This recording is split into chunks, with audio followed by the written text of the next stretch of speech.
Okay, everyone, we're going to get started here. Hello and welcome everyone to the Positioning Your Practice for Enhanced Reimbursement Negotiations with Payers webinar. My name is Bob Arnold and I am the Product Marketing Manager with Constellation. Thank you for attending. Constellation Mutual is hosting and sponsoring this webinar along with SE Healthcare. Constellation is the holding company for our growing partnership of medical malpractice insurance firms, including MMIC, UMIA, and Arkansas Mutual. Together, we strive to help physicians and all those who devote their lives to healthcare, together for the common good. SE Healthcare's Physician Empowerment Suite, a set of specialty-specific data analytics platforms and tools, are created to enhance operational performance, is designed to empower providers to more effectively navigate around risk, reputation, and reimbursement. Feel free to submit questions during the webinar, either through the chat or questions functionality in your GoToWebinar control panel on the right side of your screen. We will answer all questions at the end of the presentation. And now let me introduce our esteemed panelists from SE Healthcare. Dr. Christopher Rumpf is the Vice President and Chief Clinical Officer for SE Healthcare. Michael High is the Director of Reimbursement Services for SE Healthcare. And Stephanie Sargent is the Vice President of Product Development and Quality for SE Healthcare. Welcome, panelists, and I will now hand it off to Michael High from SE Healthcare. Take it away, Michael. Hello, this is Michael High. I am Director of Reimbursement for SE Healthcare. I have over 20 years experience in healthcare. The majority of it's on the payer side, so I have a different perspective than a lot of the practices out there. So hopefully I can help give you some insight to what's going on in the current state and then also give you some tips on how to navigate, the current state of reimbursement. Next slide.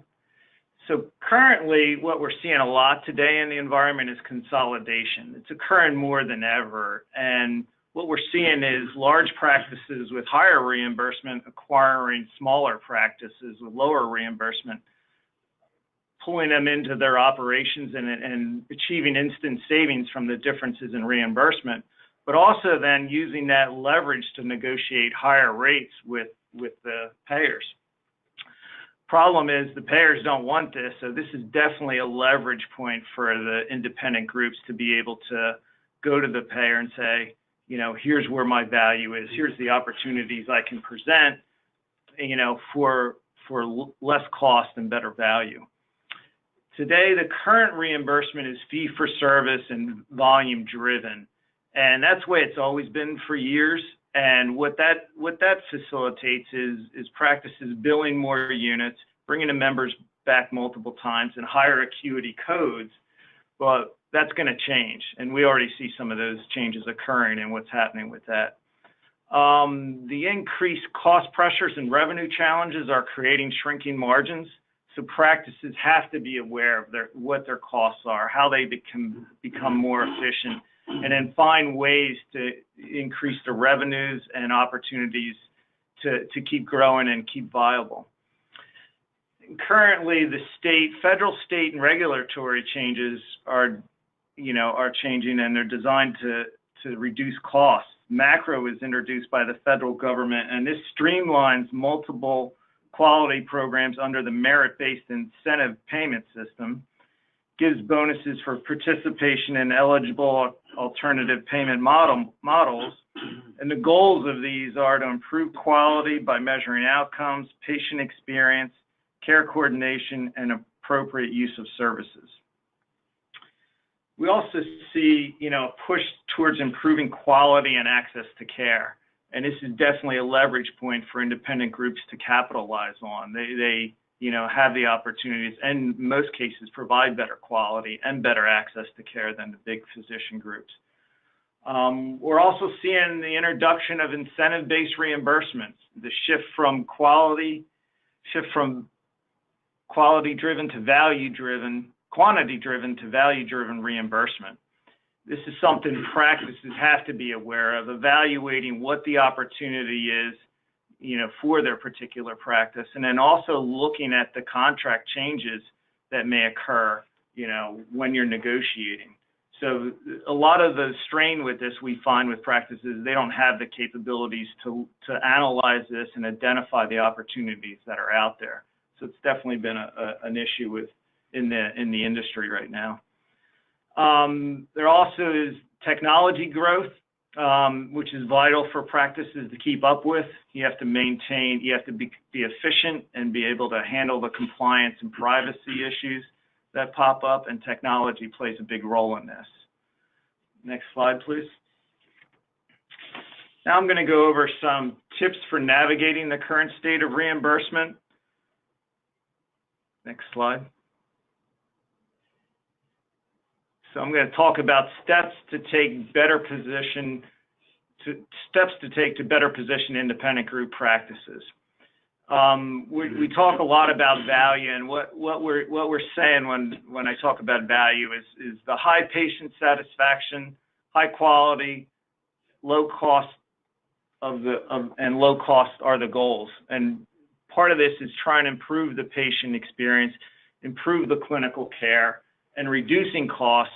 And part of the cost equation is also becoming efficient in there, because all of these play a factor in value, and it's something that independent groups have to be aware of and have to know how they fall into these categories and what they can do to improve those. Independent practices also will play a vital role in this new world. What you see in most cases is the large health systems command higher reimbursement because of their leverage, so they're getting, in some cases, 50 to 100% higher. It's not always justified, and that's part of what we want to try to present to the independent groups, that reimbursement isn't justified, but your value is better, and you also provide better access to care and better patient experience. So we want to try to, document that and build that case that you are value-based. Part of this also is doing a full review of your payer contracts to understand where your current reimbursement levels are. Next slide, please. What we want to do is evaluate the practice's current contract. When you sit down before you go into a negotiation, you want to know where your contract stands. What are the pain points? Where's your reimbursement currently? Identifying that is going to be key going into the negotiation. You don't want to go in blindly. You also want to identify for your practice your strengths, your weaknesses, your opportunities, and threats. Knowing all this is going to help you build a value story that's going to be key during the negotiation. When you get into the negotiation, you're going to identify leverage points that you're going to be able to use with the carrier and focus on those and say why these opportunities exist for you and what you can do to help save the carriers money and provide better value than they currently get from some of the larger health systems. Once you achieve your goals and negotiate an increase, it's important to also, make sure you're taking a look at the contracts and how they're performing. A lot of practices ignore after the fact once it's done, but there's looking to see how the contract is performing is important. Sometimes you'll see payments that are wrong or incorrect, and you don't notice that unless somebody brings it up, and 9 times out of the 10, the payer's not going to bring it up. And also, if you're involved in a value-based negotiation, how you're performing on that, and if you're, achieving the levels you want to achieve. It's also important to look at the 4 key components of the payer contract, the language, understanding in there what can change, if policies change, how are you getting notified for that, how much in advance, and will you have an opportunity to evaluate that and understand what those changes mean. And same for changes in reimbursement, understanding if they can change that.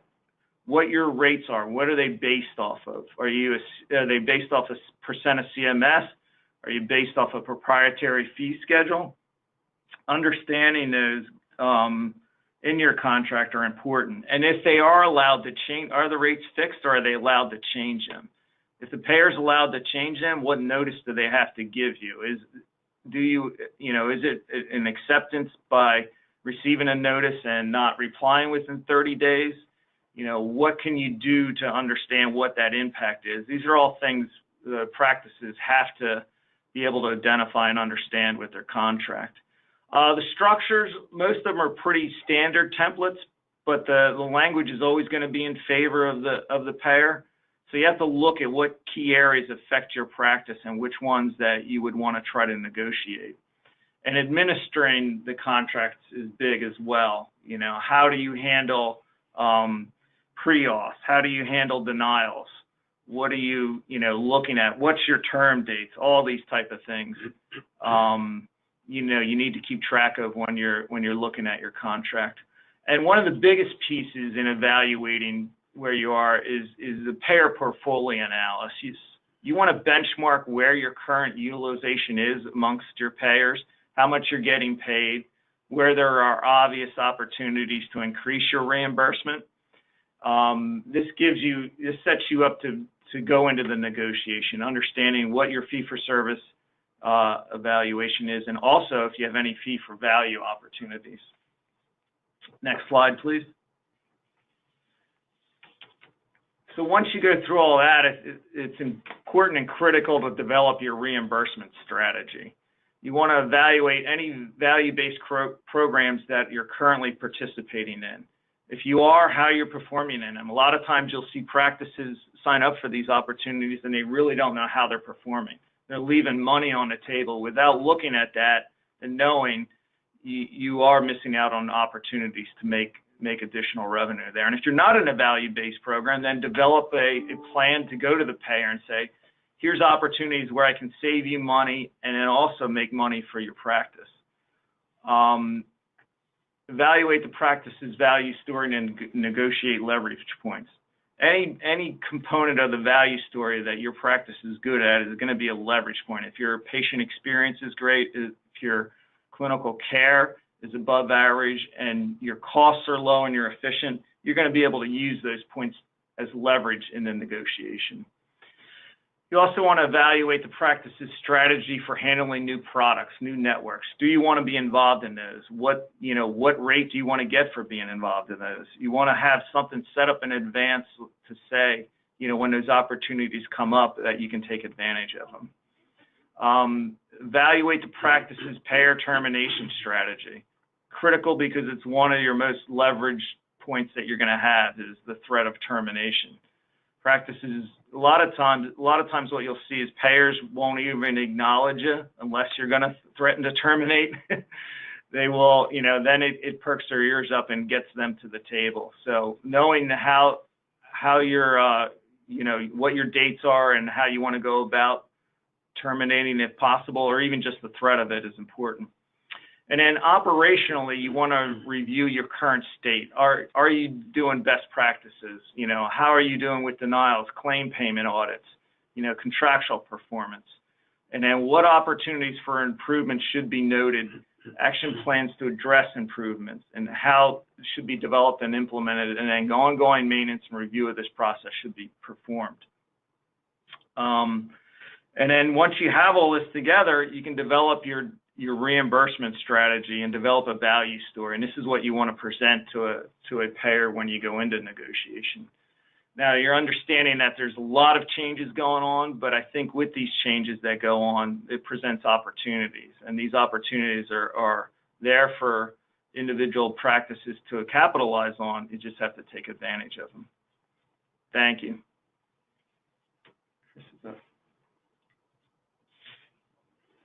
Good afternoon. This is Dr. Rumpf. I've been in healthcare for 35 years now. I started off obviously in private practice. I spent some time in a first dollar capitated HMO practice. I've also had other leadership roles. And most recently, I've been a chief medical officer in a 6-hospital system and president of a 120 physician group. Before that, I spent 15 years as the chief medical officer for a Blues plan and spent a lot of that time involved in practice negotiations with the plan. Next slide, please. So despite all of our kicking and screaming, it appears that we are slowly moving to value. That may be a tremendous opportunity for us, but I think it also comes with significant risk. The other thing that's going on is that definition of value is changing. The initial definition was based on provider and payer definitions of what we perceive value to be. And it is shifting now to a consumer definition of value. I'm sure you see that in all of your practices. A lot of this is being driven by the fact that the amount of deductibles have increased over time, and because the patients have more skin in the game from a financial standpoint, they also have a lot more skin in the game in terms of service and quality. Next slide, please. So this new definition is going to require some new skills and abilities. First off, patients are going to want better technology connections. We see this already in the way they are using using your practice portals. They want to have flexibility in scheduling. They want to have a variety of patient interfaces, from traditional face-to-face visits to telehealth visits and other kinds of social media visits. And although we as providers focus on clinical quality, that's going to become a given and not really a differentiator. It's going to be expected that we are going to be of the highest clinical quality. They're also going to expect that we have very high reliability in our processes and that things go smoothly. Just think about the performance of Amazon in fulfilling our requests for all kinds of goods and services. So that's an example of fairly highly reliable activities. Next slide, please. So I want to leave you with a future reimbursement mental model. And my experience working in a first dollar capitated group really brought that home. So I think a good mental model is to think about capitation. Not that you're going to move to capitation in the next day or two, or even the next year or two, or maybe not ever. But thinking about capitation and how that works is a good mental model, because what we have to do is we have to figure out what the risk-adjusted dollars per member per month for a population with a given condition actually are. And that calls for us to measure what we're doing in different ways. Risk-adjusted bundled payments for 90 days episodes of care for various kinds of procedures and even chronic conditions are going to be more the norm than they are now. So the future skill sets are going to be assessing and documenting and managing clinical risk. And if you think about that, you know that we already do that. That's part of what we do, taking care of patients. But we're going to have to be more mindful of that and be more careful about what clinical risk actually is. And next, we're going to have to clearly in our heads figure out where the line is drawn between clinical risk and actuarial risk. So actuarial risk is the risk that you're going to be asked to take on, particularly by CMS, for a population of patients. And the numbers of patients that you have in your practice become very critical, because if the numbers of patients are relatively small, then you're going to be at risk for actuarial risk. Just the vagaries of a small population will put you at financial risk. So you want to figure out how you will mitigate that. Will you buy reinsurance? Will you join up with other groups to create a larger population where you may have tens to hundreds of thousands of patients, where the sheer volume of patients mitigates some of the actuarial risk? There's been a lot of talk over the last couple of years about it's okay to take risk for 1,000 patients or 2,000 patients. I will tell you that that's very risky behavior on your part. You need to have tens of thousands to hundreds of thousands of patients if you're going to actually be managing not just the clinical risk, but the actuarial risk. Next slide. So I'm going to turn it over to Stephanie, and if you have questions, we'll take those at the end. Thank you. Okay, great. Thank you, Dr. Rumpf.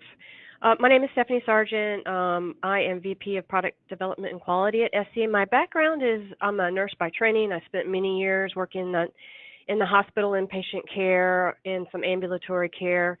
But otherwise, I worked in risk management, patient safety, and I did Lean Six Sigma performance improvement, again, in the healthcare setting. I'm going to talk about the platforms within the Physician Empowerment Suite that you can use to leverage increased reimbursement and really just set you up for success. So the Physician Empowerment Suite really does what we call the 3 R's. It helps increase your reimbursement by the tools within, improve your reputation, and reduce your medical malpractice risk profile. So our patient experience platform, we know that with rising consumerism, as many as 90% of potential patients review providers online before seeking a care provider. So very important. Our clinical effectiveness platform, Mike talked a little bit about this, but it helps build the story of the quality of clinical care provided within your practice. We have a suite of performance improvement tools that's online, accessible by members. And then our reimbursement effectiveness platform, I'll do a little bit deeper dive into what that looks like. This is a snapshot of the dashboard for the patient experience platform. It's the landing page. So on the left, you can see that it is comprised of those survey items. We can customize it. They are specialty specific. So if you're a GI practice, we have a special survey for GI, primary care. We have over 25 individual specialties. The middle box, right box, those are all filters, super user-friendly, easy interface. Each patient that takes it on average can complete it within 3 minutes. We have response rates anywhere from 25 to 35% and even more. Some are in the upper 40%. In our dashboard, you can compare practices, providers, locations. We also provide several different benchmarks. So we have an SE database benchmark, which is a national benchmark across all practices on our platform. We have a group benchmark, and we also offer CGCAP benchmarks for those items that are CGCAPs. The purpose of our platform is to help practices with data that is actionable, that it's specific enough that they have a clear understanding of how to improve their practice and the patient experience. We also have within the platform another dashboard for open text comments, and we find that our practices love the text comments. When you allow people to express freely in a narrative fashion their satisfaction or otherwise with the practice, we find that practices really get information, excuse me, that they may not have gotten otherwise out of just a standard patient experience questionnaire.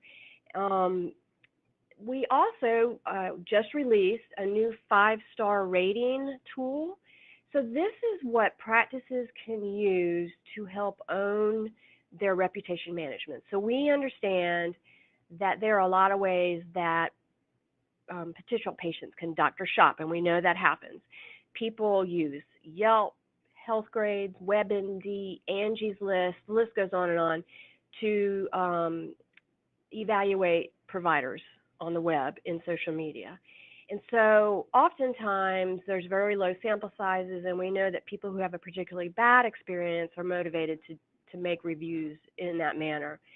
So what we offer is a way for practices to take their own patient experience data and leverage it. And so they can take this tool, this widget, and they can place it on their website. So every physician can have their star rating based on our patient experience results. And so we also display the sample size so people understand that it's based on a large sample size, and then it's validated data.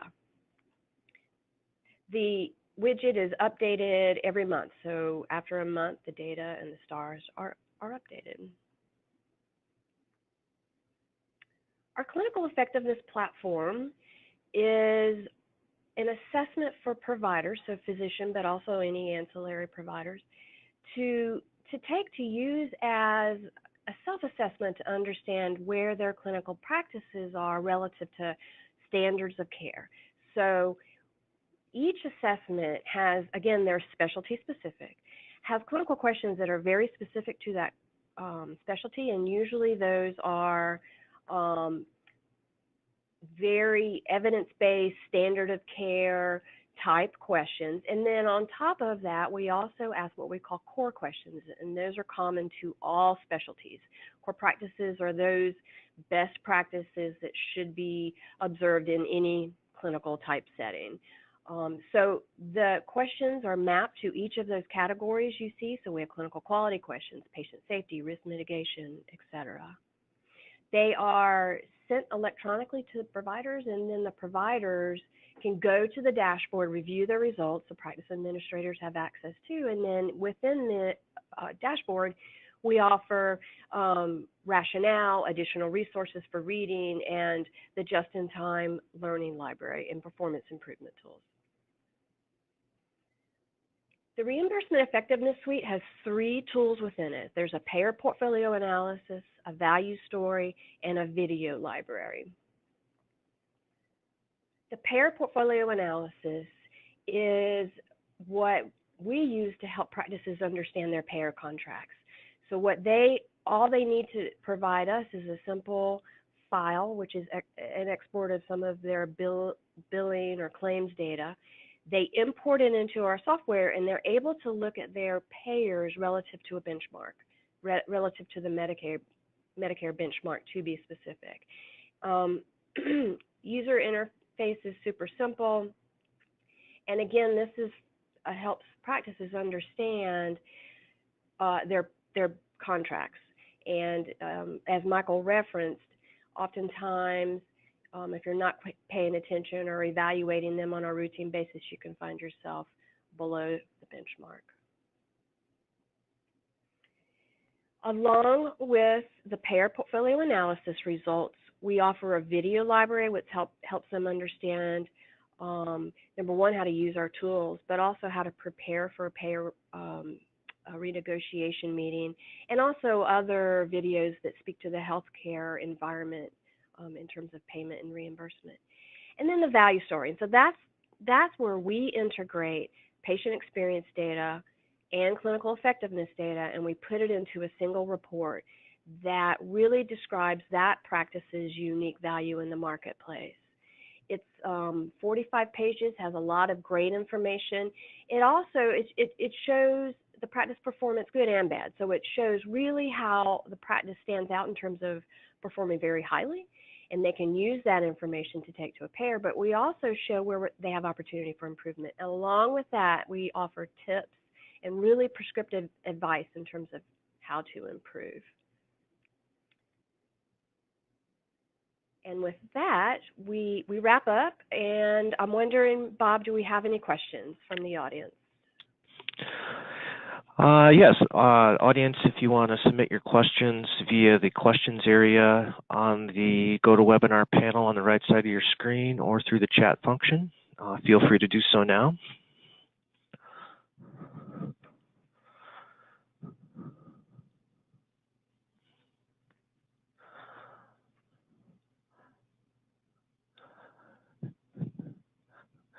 Okay, well, thank you again to Dr. Christopher Rumpf, Mr. Michael High, and Ms. Stephanie Sargent for the wonderful information from the presentation. We thank you for your time, and thanks for attending our webinar to everyone. As a reminder, we will be sending everyone a copy of the presentation slides after the meeting. The webinar presentation will also be available for viewing on the Constellation YouTube channel, and we will include a link to that in our follow-up email with you. Thanks again, everyone, and have a great day.